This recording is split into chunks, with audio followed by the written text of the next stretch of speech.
y a un leader, il y a des réveils. Je sais que vous reconnaître, et puis Valère, il y a le pasteur Denis Leste, où il y a RRC, Église de réveil réformée au Congo. Mais lui, il dit tout haut, dans la chaîne à télévision, que Église de réveil réformée au Congo, on va soutenir le chef de l'État. Ezali mabe? Pour Nangani, dans la colonne à place, il y a Denis Leste. Mutuna wano kotuna ye. Non, pas Bosangana qui vient au Non, pasteur. Les tout sangana qui au azaki na katete. C'est-à-dire que bisoto position na pesaki ba leader nyonso ba dere. Ya nini? Ya que église ko ko c'est le derrière mutu te. L'église fait au milieu du village. Mais ceux qui, par exemple, il y a appelé pour soutenir le chef de l'État, ils ont engagé Yomoko. Mais ce n'est pas la position de l'Église.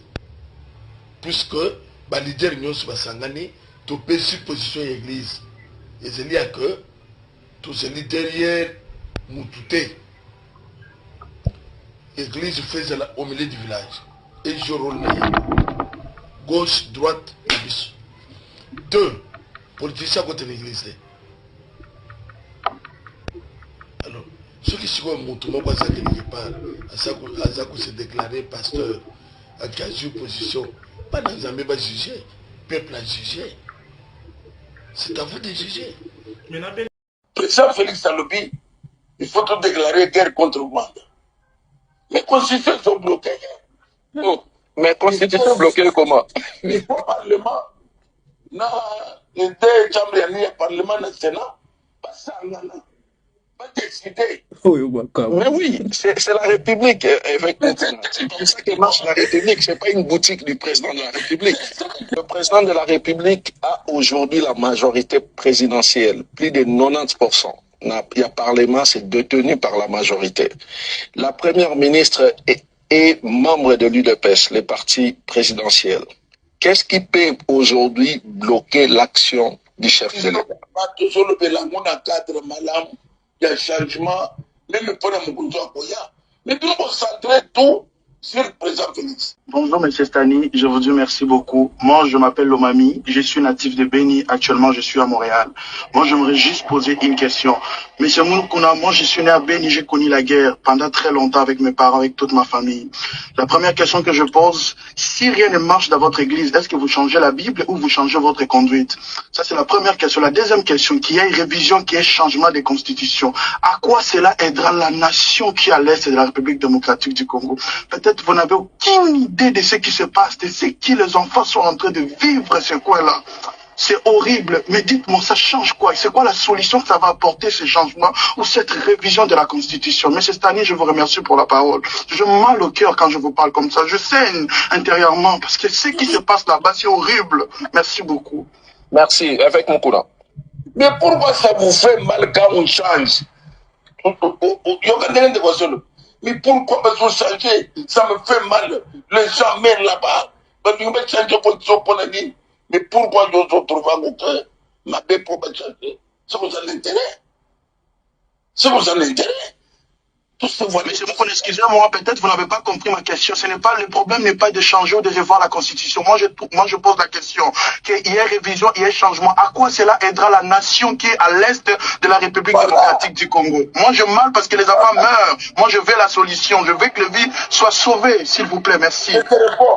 Je te réponds, papa. Changement de la Constitution. Il y a eu l'accord de Salomé aux États-Unis. Où ils sont les d'accord, quand même, de toucher quelque chose dans la Constitution. Donc, l'air bazo salwan, bazo salwan, pour la bonne ya batoyes, ou bien pour la. Donc, ça dit que ce n'est pas seulement ce que nos frères développent, comme si l'air bazo de changement de condition, c'est ça que pour la ligne, non. Non, mais avec Moukouna, les accords de Washington n'obligent pas les changements de la Constitution ou la révision dans un sens politique. Pasteur, Constitution, il y a un article bazoloba wana ya unité africaine ezali article ezala na baconstitution nyonso tozala nango na mboka depuis 1960 eza article moko eza na baconstitution nyonso ya bapays africain. Donc eza na bo eloko eza banotion ya droit constitutionnel oyo eza ya bacollaboration na baétat oyo balingi koconstitue bumoko mpona kopermettre coopération entre bapays na cadre mpona baafricain ezalaki unité africaine. Faut-il craindre, Pascal Mokona, que ces référendums que vous désirez soient instrumentalisés pour permettre un troisième mandat au président Félix Tshisekedi? D'abord, vous répondre au point. Troisième mandat, c'est un bambo comme ça. L'année a quitté le mandat. Les a battus. Poutine a celle de. Kagame a celle de. Museveni a celle de. Même on a fait ça, celle de. Na Cameroun, celle de. Mais c'est quoi ça, cette histoire?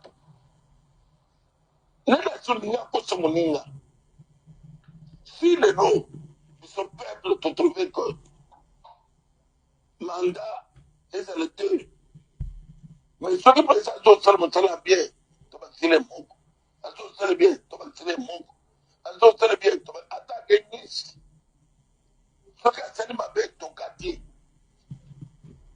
Et tu as Rwanda, Burundi ou bien Belgique. C'est le peuple qui va réfléchir. Mais si le peuple a réfléchi, ceux qui ont posé la demande que des selles, toi tu me parles des trois. Même ceux qui ont des sept. Ça fait quoi? Tout le monde d'autres, bien. Vous êtes journaliste. Bon, maman, il y a Allemagne. Ça serait combien? Ça va donner l'élection, il y a démocratie. Ça serait autant, ceux qui existent. C'est plus que par exemple, c'est pour trouver que les autres sont bien. Du politique. La nouvelle zone. La couche Moussanaye. Si va bénéficier d'ici, ça peut bénéficier. Il ne faut pas nous faire peur. C'est quand on peut parler de troisième mandat. Non, c'est pas ça. Papa évêque Pascal Mukuna. Ozali Muluba. Engai pe nazali Palmer Kabe Mikishi nazali Luba. Eloko na kosenga yo ozali obabengi mosali ya Nzambe tonganga Nzambe pone bikobeka kana na yamba catholique. Ya liboso na konobake tant que biso bakasaya toza kosala eloko mabe makasi parce que na manière au bossa elango pour la plupart ba pasteur o baza komema eloko wana oyo babengi ya changement ya constitution to projet wana boza komema ndeko Félix Tshisekedi na libungi bi boza komema ye na libabe ya kosala likambo wana eza eloko moko ya malamu mingi te ya malamu parce que eloko wana ekomema ba congolais na kotomboka pe na kokabola mboka bino etante ba papa ya molimo etante ba sali ya Nzambe bozaki koyebisa eke asala manga na ye epi akende na boboto pe na bolingo atika ekolo malamu eloko mibale na roto na yo ndeko Félix Tshisekedi asali 7 ans à pouvoir lelo est-ce que yo étant que pasteur osambelaka bato bataka na église na yo pona yo moko personnellement bilan na yo pendant 7 ans à Félix eza nini na mokuse penza eloko asuka onako na kosenga yo pe na kopeza kola moi conseil toyebi ke beglise na bino to biyamba na bino babengaka beglise ezali fondé na lokuta pe na faiblesse ya bafidèle na bango po bato bazali na mwa niveau ya réflexion pe ya raisonnement bakokoya kosambela na babiloko na bino wana te parce que eza baboutique bakotaya komba mokonzi Yesu Kristo me na kosenga na yo na question nanga boye na kosenga na bino c'est une question na boye notre question et l'ora liboso première question pour na mokuse question liboso na 7 ans à Félix et l'ora ni a malamu oyo yo moni et que faut Félix asali on a tout ça y est ma coquille a changer constitution Et là, question à Mibale, bino basali anzambe, bino ba pasteur, est-ce que mission na bino, ezali ya koyebi sabatu, ya koyebi sabatu, ya balongwa na église, balanda makambo, maï matali politique. Nde esika bino, bozali kosala erreur. Constitution bazo changer pour la président Félix. Ataka na pouvoir, toi na pouvoir. Ne faut pas tromper les gens. Kabila l'air à côté na pouvoir. En 2006, réviser la constitution. À ça, qui me collabore. 4 ans, il y a pas là. Colombo 2006, 2011. Ça fait près 4 ans, quoi, ou 5 ans. Il y a une année. Il y a ça, qui a un bon année. C'est pour ça que vous trouvez qu'il y avait un besoin. Mais dans la contour, il y a aussi quoi. On sait que la constitution n'a pas de matière. Et ça, la superficie n'a pas. Donc, ils sont en train de la constitution. Et ça n'a pas limité le Congo. On dit que le Rwanda va qui a échangé, papa. L'article 217 des Zolobateurs, ce que vous avez un conflit là, pays africain, nous avons cédé parti de ma belle. Et le bio, Yozoloba, on a été pasteur. Article 217 Yozoloba, souveraineté. Et souveraineté, ils ont ma bellité, pasteur. Pasteur, constitution, on a article Yozoloba, on a unité africaine.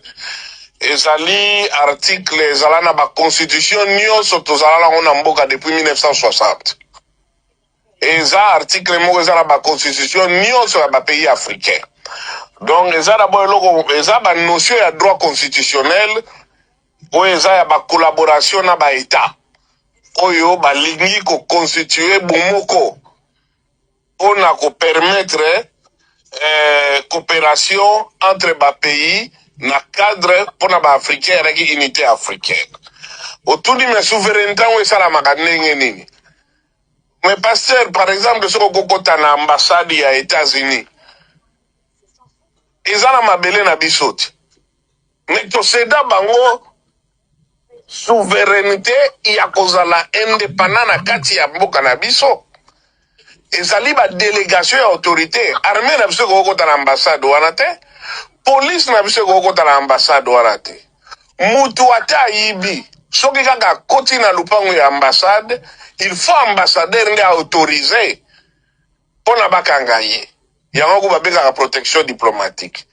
Donc elakisi ke ezali na mboka na biso comme na mboka nyonso tokoki ko créer ba zone moko ya coopération na ba pays.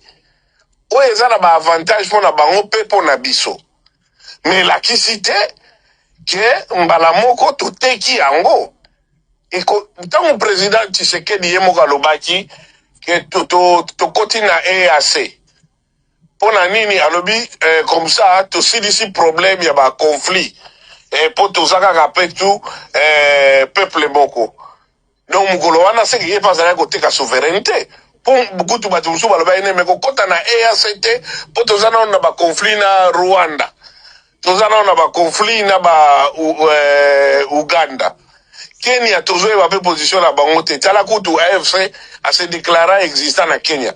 Mais président Tshisekedi mutalobaki to kota na EAC wana. Mais tant wa signé ki contrat wana ya kota na EAC. Donc ayebi ke to créer na ba to créer ba zone moko ya collaboration. Et la kisite ke to teki mboka. Article wana bozo sala na mino na nkobo olinga ko comprendre ngote po bozo sala propagande. Problème na bino bolingi nde batia 3e mandat na Félix Tshisekedi. Ale bozo kote la ba article mususu kokosa interprétation o eza ya ngote. Tozana banda bezo tanga na campus. Bando yo ce que basili si il faut basala musala. Mais la constitution, ils sont tous à la mode. Et ça, le problème déjà, où il y a regroupement politique. Mon temps comme PTG, il faut faire le regroupement politique. Il y a moins pourquoi il faut, peut-être il fallait qu'on s'engage avec Bango Nyonso, toloba nanu constitution po likambo eveka ozoloba na ezalaka te esika nini amoni na constitution balobi ke mpo na mutu badome PDG fo azala na kati ya parti politique mais c'est faux justement kuta eza babitidi ya mabe wana ya partage du gâteau constitution epekisa mpo eza atteinte na baégalité entre bacitoyen wana eza comportement mabe ya bapoliticien ya union sacrée surtout eza baattitude mabe mais wana ya faute ya constitution te constitution esika moko te elobi yango paster bozokosela constitution makambo ou bien bozoloba makambo oyo eza nango na kati ya constitution te Merci non évêque bozokende na troisième mandat na ndenge ya tribalisme faut koloba vérité bozolekisa biso donc non tozo comprendre que en tout cas Congo batraître baliki mingi aka topesa 4-5 eza na problème te oyo basalaki mpona day one ezalaki bato oyo mpe bakosala mpona 5-6 eza ekosalaka toujours bato.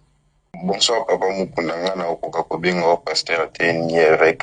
Papa Mukuna, Oui. moi en 2011, j'avais 11 ans. 11 ans seulement. Mais naïbi que révision en 2011, ils avaient une justification claire. Moka, ils avaient une makoki mingité pour organiser l'élection à 2 tours. Et puis IDPS a chaka makele l'été. Pour azalaka kaka na besoin d'élection.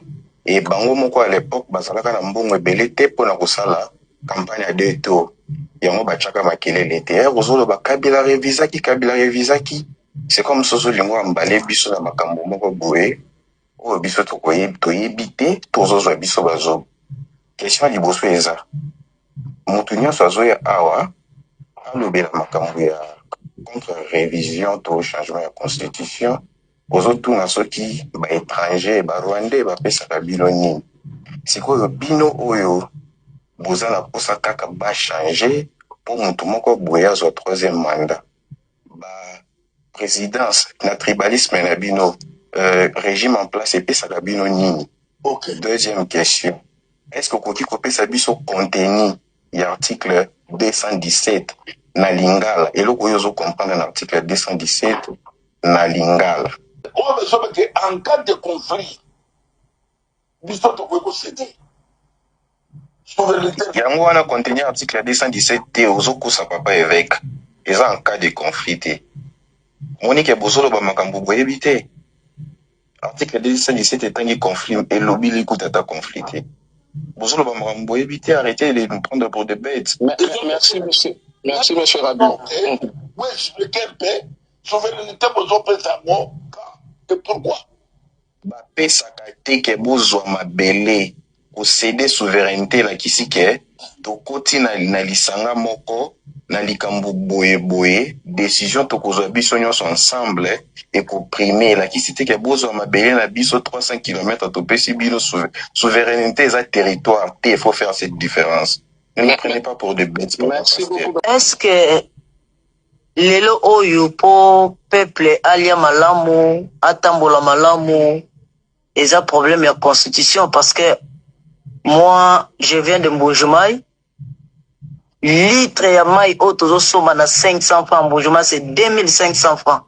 Et c'est un problème ya constitution mutu epekisi biloko ekita na position ya sika Sénat ezala te mongo nyonso na mama c'est kosunga na mai na mugambo zoloba wana bato bareflexire kaka te 3e mandat donc bachangeaka position mpona 3e mandat te wana ezali discours ya bapoliticien puisque Kabila sous pouvoir na ye barévise 2 fois ezalaki kaka mpona premier tour na 2e tour ndenge ndekoloba jao te. Merci beaucoup, M. Stani. Je salue tout le monde. Apprécie papa évêque Mboti.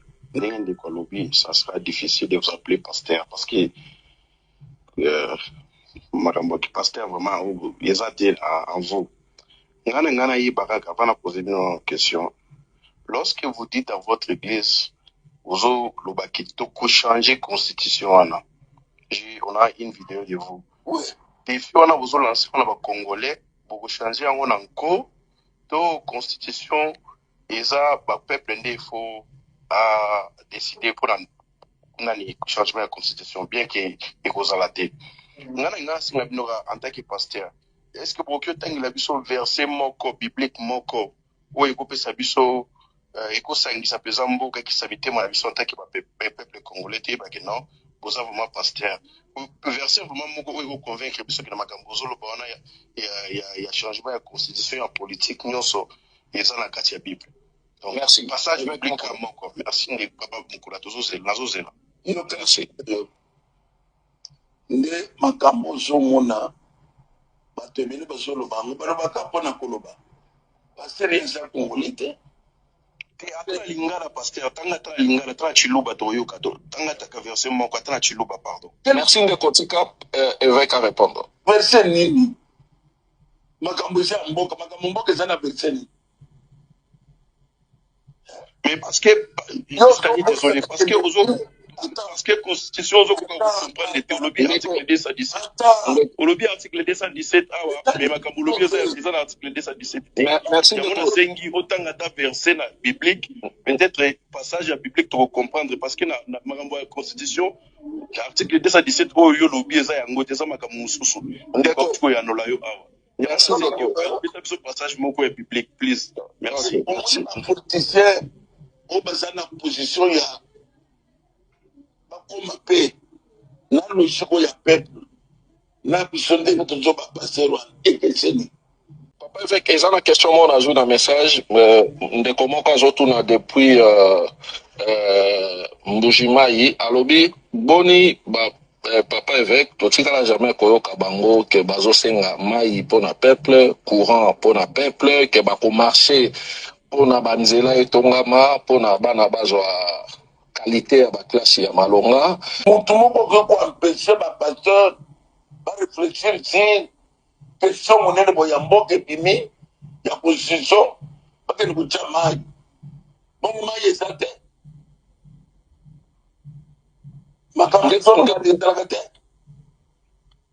tokende kosala mai ya mai nini réussite so asala likolo nyonso awa soko mai nini tokende kosala mai.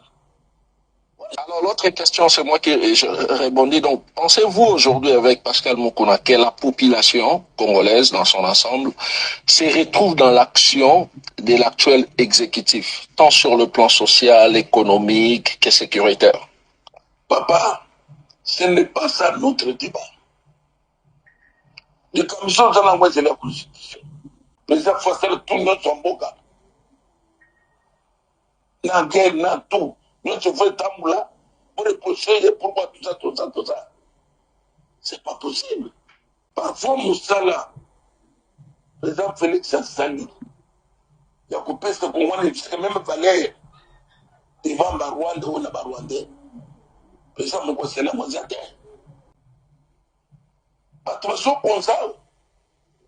Deuxième, na maboko na bango. Sécurité na maboko na bango. Armée, la police na maboko na bango. Quelle honte, quelle humiliation.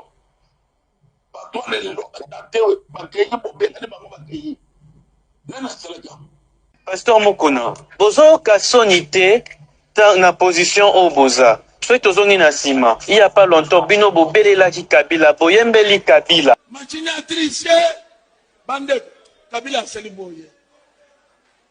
Mwana mobali wana te to betele nanu maboko. Tala Kabila maboko. Tala Kabila maboko. Garçon oyo nandengi bolinga koyembela beaucoup misai. Mais kaka bino moko awa lelo. Vous commencez à faire un chant de culte au président Tshisekedi comme si personne n'existait encore sur cette terre. Moi, ma question revient.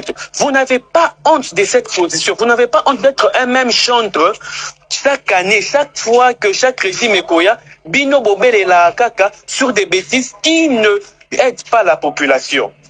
Parce que, pasteur, comment batu bakozwa bino au sérieux tant au bozo mema le lobo emeliwana le lolo biwana. Vous n'avez pas honte, s'il vous plaît. Merci. Ezali problème ya kozanga koyeba o Bible zoloba. Bible ezali koloba te que église ezala l'opposition na autorité établie na mukana romain. C'est lui qui s'oppose à l'autorité établie. C'est-à-dire, ceux qui présentent Félix Azali na pouvoir, l'église l'accompagne. Ceux qui présentent Félix Alongo Lelo, l'église l'accompagne. L'église présente Félix l'opposition. Position na pesaki ba leader nyonso ba dere ya nini ya que église ko ko le derrière mutu te église fait au milieu du village.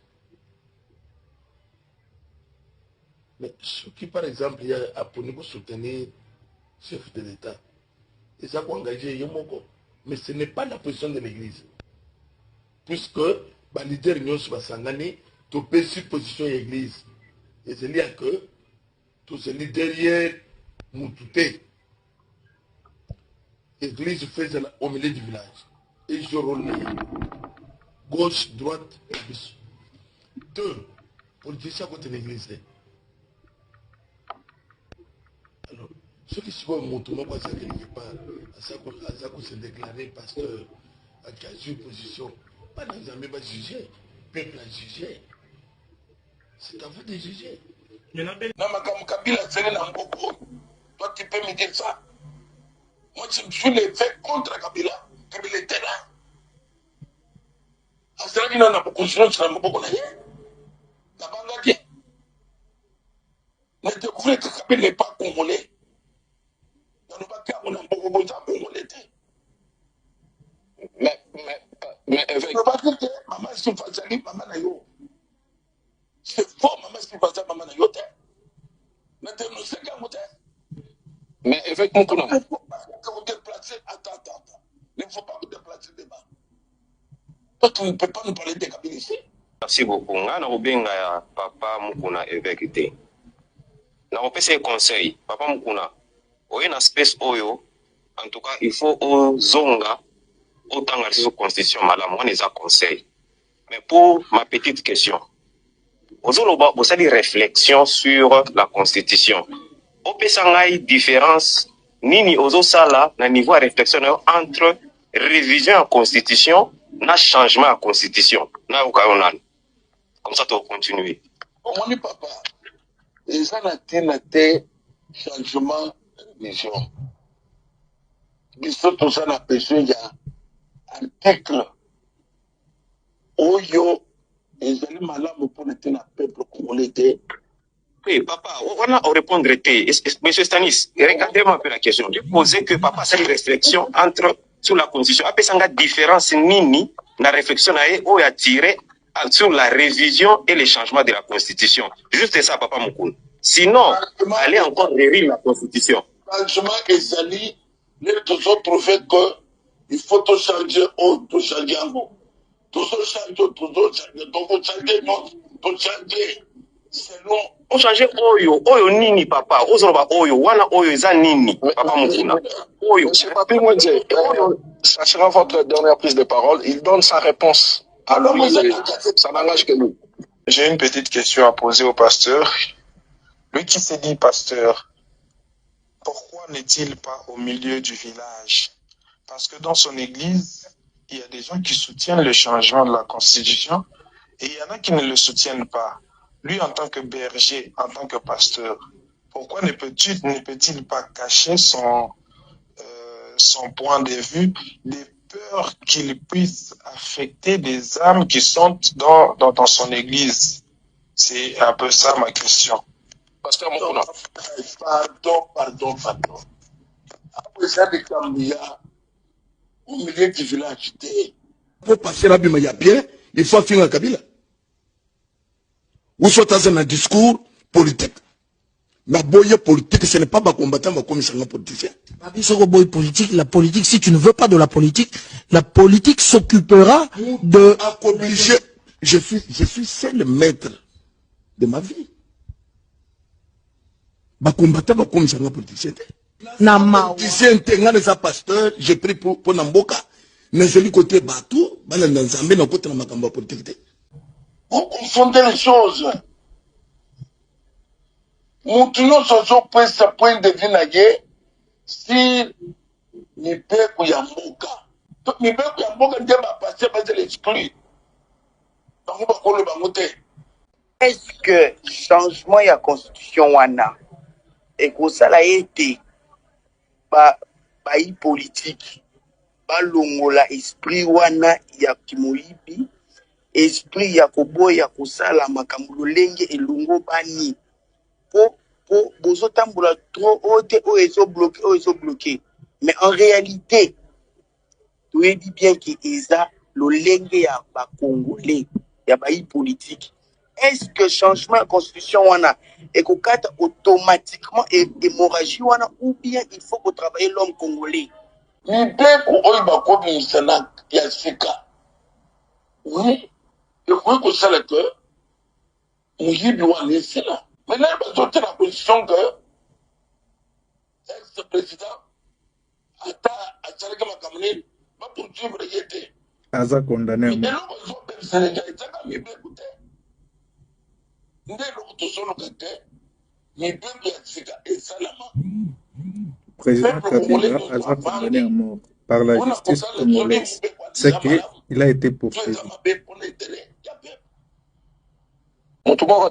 Message depuis 8 ans, l'action du président Félix est-elle parfaite selon vous avec Mokuna? Il faut que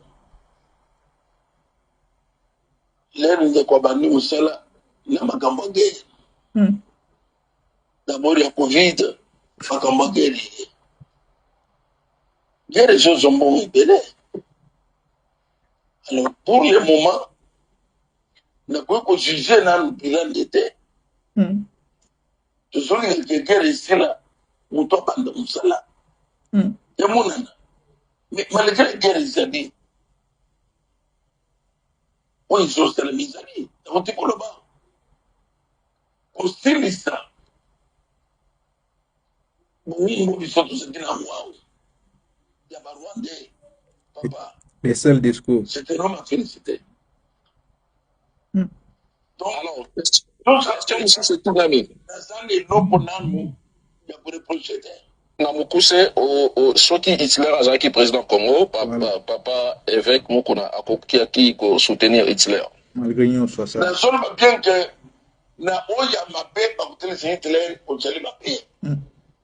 Soka sali ya malam ba tele sali ya malam. Kabila asala ki président a. Na otiko le ba que donc, d'être qui m'a beaucoup soutenir. Mais il a toujours découvert que Kabila n'est pas congolais. Voilà. Les seuls discours qui restent. Les seuls discours qui restent.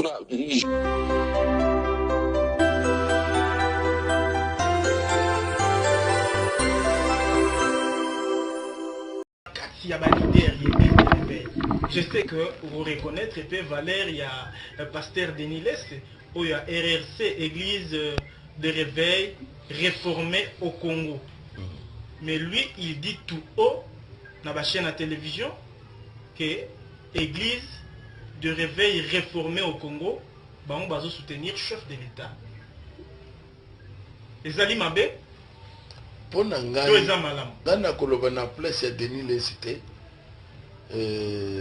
Mutuna Wano Kotuna Yi.